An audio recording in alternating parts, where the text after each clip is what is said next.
प्रभु यीशु के सामर्थ्य नाम में आप सबको जय मसीह की। Praise the Lord. आइए आज के सुंदर दिन के लिए पिता का धन्यवाद करें, परमेश्वर का धन्यवाद करें कि उसने हमें एक नया खूबसूरत दिन दिया है। हालेलुया। आइए प्रभु के वचन को निकालें। मेरे साथ यशायाह नबी की किताब निकालेगा, उसका 48 अध्याय और उसका वचन 21। यहाँ इस प्रकार से लिखा है, जब वह उन्हें निर्जल देश में ले गया तब वे प्यासे न हुए। उसने उनके लिए चट्टान में से पानी निकाला, उसने चट्टान को चीरा और जल बह निकला। Praise the Lord. हालेलुया। प्रभु के लोगों, यदि आप इज़राइल के ज़मीन को देखें, मध्य पूर्व का जो भाग है वो पूरा एरिया लगभग मरुस्थल है। आप जानते हैं मिस्र में बड़ा मरुस्थल है, सहारा मरुस्थल आपने सुना। वो पूरा एरिया बस पत्थर, रेगिस्तान, रेत इसी से भरा पड़ा है। गलील का जो आसपास का एरिया है वो थोड़ा सा हरा भरा है, पानी है, वहाँ थोड़ी हरियाली है। बाकी एवरेज देखा जाए तो पूरा वो स्थान निर्जल, मतलब जहाँ पर जल है ही नहीं।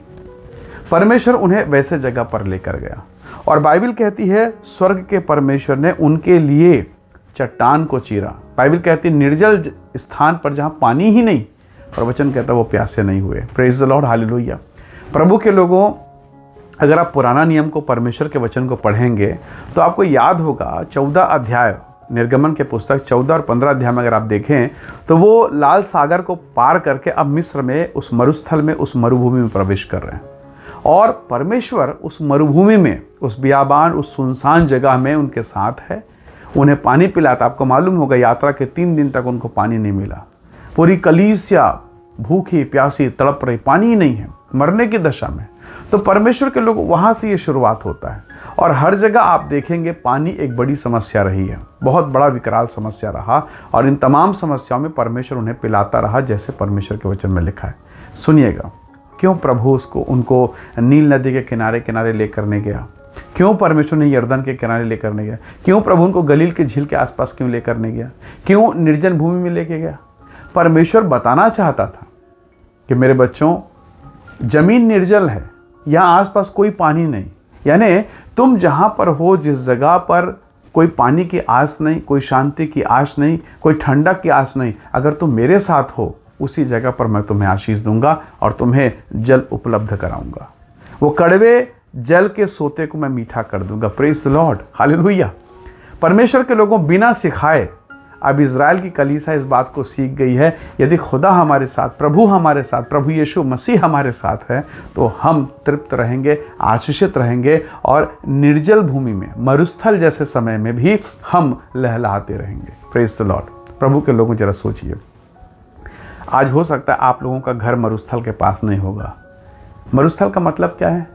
जहाँ पर हरियाली नहीं, जहाँ ताजगी नहीं, जहाँ पानी नहीं, जहाँ सूखापन है, जहाँ केवल मृत्यु है, जहाँ दूर दूर तक पेड़ पौधे दिखाई नहीं देंगे, ऐसा वो स्थान मरुस्थल है। रेत ही रेत है चारों तरफ। कई लोगों का परिवार वैसे ही है, पति पत्नी है, बेटा बेटी है, सब कुछ है, पर जीवन सूख गया है।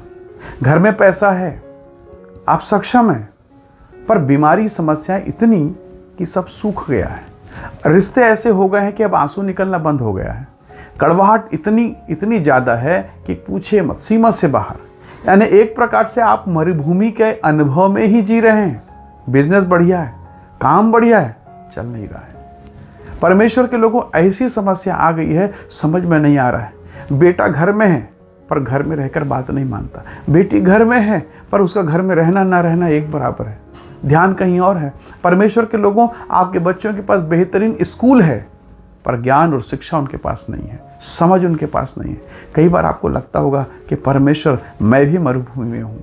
यदि आप इस प्रकार के अनुभव में हैं, परमेश्वर के लोगों, प्रभु का दास होने के नाते मैं आपसे कहना चाहता हूँ, परमेश्वर पर भरोसा करें। जिस परमेश्वर ने अपने लोगों को भरोसा दिलाया, प्रभु की बात को सुनकर, मानकर, उन्होंने मिस्र को छोड़ दिया। हालेलुया। मिस्र के लाल सागर को छोड़ अब वो कनान की तरफ, उस मरुभूमि से बाहर निकल रहे हैं और अब नए मरुभूमि में जा रहे हैं। और उस मिस्र में भी मरुभूमि है, लाल सागर के उस पार भी मरुभूमि है, पर अब उस मरुभूमि में, उस मरुस्थल के क्षेत्र में परमेश्वर उन्हें आशीष देगा, उनके सोतों को बहाएगा, परमेश्वर अनुग्रह करेगा। और उसने किया। हालेलुया। खुदा के लोगों, प्रभु के लोगों, हो सकता है आप अपनी फैमिली लाइफ में इसी प्रकार के समस्याओं से गुजर रहे हैं, फाइनेंस की बातों को लेकर, कोर्ट कचहरी के मामलों को लेकर, पति पत्नी के जीवन को लेकर, बच्चों के जीवन को लेकर, कर्ज एक के बाद एक आप परेशानी पर हैं। कई बार एक कर्ज पटाने के लिए दूसरा और दूसरे के लिए तीसरा, समझ में नहीं आ रहा क्या करें। और ऐसी दशा में मैं कहाँ सहायता लूँ, लोन और ले लूँ और फंस जाएंगे, और क्या करूं। परमेश्वर के लोगों कई प्रकार की दशा है, और अब ऐसा लगता है कि प्रभु मैं बात को मान के निकल गया हूं पर मरुभूमि में हूं। आपको मालूम है प्रभु उनको मरुभूमि में, मरुस्थल में क्यों आशीष दे रहा था, क्यों उन्हें तृप्त कर रहा था? क्योंकि ये वही लोग हैं जिन्होंने परमेश्वर के वचन पर विश्वास किया और मिस्र के क्षेत्र को, मिस्र के राजा को, मिस्र की सारी व्यवस्था को छोड़कर बपतिस्मा लेकर, आत्मिक बपतिस्मा, लाल सागर से बाहर निकले और अब वो कनान में है। हालेलुया। यदि आज आप उस पुराने जीवन को, मिस्र को छोड़ने को तैयार हैं, प्रभु के वचन पर भरोसा करके चलने को तैयार हैं, भली कनान थोड़ा सा लगेगा, मरुभूमि है, मरुस्थल है, विश्वास के साथ चलने को तैयार हैं, तो आपका परमेश्वर आग और बादल का खंभा बनकर आपकी सहायता करेगा। वही परमेश्वर आपको निर्जन स्थान पर जल पिलाकर तृप्त करेगा। शायद जहाँ रिश्ते टूट रहे हैं, जहाँ परिवार बिखर रहे हैं, परमेश्वर उस जगह पर काम करेगा। वो परिवार को बनाने वाला परमेश्वर है, वो घर का निर्माता है। यदि घर को यहोवा ना बनाए तो बनाने वालों का परिश्रम व्यर्थ है। यदि प्रभु नहीं बनाएगा, वचन में कहा, बड़े अनुभव के साथ दाऊद कहता है, यदि प्रभु नहीं बनाया, आपने कोशिश किया, आपका जीवन अगर प्रभु के हाथ में नहीं है, उसके हाथ में नहीं, अगर आपने बनाने की कोशिश की, बिगड़ जाएगा। परमेश्वर के लोगों, घर बनाने के लिए आप सबसे अच्छा पढ़ा लिखा, योग्य, सबसे टैलेंटेड इंजीनियर को नियुक्त करते हैं, पैसा देते हैं, क्योंकि आपको पता है ना, आपके पास पैसा जरूर है पर आप में वो योग्यता नहीं है। आप बनाएंगे, बिगड़ जाएगा। जब आपको इतना ज्ञान है तो जिसने सारे जहां को बनाया, जिसने सारी सृष्टि बनाई, क्यों ना अपना जीवन उसे दे दें कि प्रभु मैं कोशिश कर रहा हूँ बनाने का। ना बेटी का जीवन बन पा रहा है, ना पत्नी का, ना पति का, ना बेटा का, ना बेटी का, ना घर का, ना बाहर का, ना मेरा बिजनेस बन पा रहा है। प्रभु आप संभालिए, आप सुधारिए। और निसंदेह जिस दिन आप ऐसा करेंगे, परमेश्वर सब कुछ संभालेगा। हालेलुया। वो सब कुछ नियंत्रित करेगा और आप उसके सामर्थी हाथ के अनुग्रह, उस अनुग्रह के स्वाद को चखेंगे और तृप्त होंगे। परमेश्वर के लोगों, मूसा राज सिंहासन को छोड़ दिया, मूसा ने सब कुछ छोड़ दिया। इजरायली लोग निकले जय जयकार करते हुए, उस मिस्र के मरुस्थल को छोड़कर, उस महिमा, उस नील नदी को छोड़कर निकले, कनान को छोड़ अब उनके लिए कोई दर्शन नहीं। कनान, उनके मन में कनान के अलावा और कोई दर्शन नहीं। हालांकि बीच में मरुस्थल का अनुभव है, हालांकि जंगल का अनुभव है, पर एक दिन वो कनान में पहुंचे। हो सकता है आज आप पीड़ा में हैं, कुछ समय तक ये चलेगा। प्रभु का हाथ थामिए, रुके रहिए, स्थिर रहिए। स्वर्ग का परमेश्वर आपको ब्लेस करेगा और आप आशीष को देखोगे और आप एक दिन अपनी महिमा को बढ़ते देखोगे। हो सकता है आज कलीसिया में आप सबसे पीछे हों, तिरस्कृत हों, संसार में, रिश्तेदारों में, परिवार में। आपको देखकर लोग शायद ये कहते, ओहो ये बीमार आदमी। आपको देखकर शायद कह रहे दरवाज़ा बंद करो, फिर से मांगने आ गया। शायद आप ऐसी स्थिति में हैं, पर याद रखिएगा, प्रभु कभी अपना दरवाज़ा आपको देख के बंद नहीं करेगा।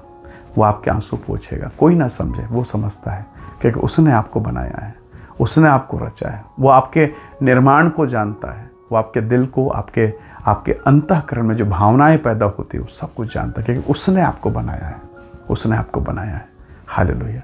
आइए आज की सुबह, आज के इस दिन में अपने जीवन को प्रभु के हाथों में सौंपें और कहें, खुदावंद दया कर, मैं टूट गया हूँ, मैं असहाय दशा में हूँ, मुझ पर दया कर। मैं मरुस्थल के अनुभव में, प्रभु जी, मेरे जीवन के सूखापन को तू दूर कर। और निसंदेह वो आपको आशीष देगा। उसने कहा, प्रभु यीशु मसीह ने कहा, जीवन का जल मैं हूँ, जो मेरे पास आएगा वो कभी प्यासा ना होगा। हालेलुया। मिस्र में, कनान में ये लोग पानी खोज रहे हैं, पर नए नियम में यीशु कहता है, मैं जीवन का जल हूँ। आइए उस जीवन के जल से अपने आप को तृप्त करें, आशीषित होने पाएं। आइए दुआ करें। प्रेमी अनुग्रहकारी स्वर्ग के पिता, मेरे प्रिय भाई बहनों के जीवन को मैं आपके हाथों में सौंपता हूँ। दया कर प्रभु जी, इनके जीवन में जो सूखापन है, अंधेरापन है, जो मरुस्थल का अनुभव है, वो सब कुछ यीशु के नाम से दूर हो। इनके रिश्तों में, परिवार में, बिजनेस में, इनके काम पर तेरी आशीष हो प्रभु, और हर एक अंधेरा और सूखापन यीशु के नाम से दूर हो। इन्हें ब्लेस कर, आशीष दे, इनके जीवन पर दया को प्रकट कर। धन्यवाद पिता, प्रार्थना सुनने के लिए प्रभु यीशु के सामर्थ्य नाम से मांगते हैं। आमीन, आमीन। प्रभु आप सबको बहुत ऐसे आशीष दे। Praise the Lord. जय मसीह।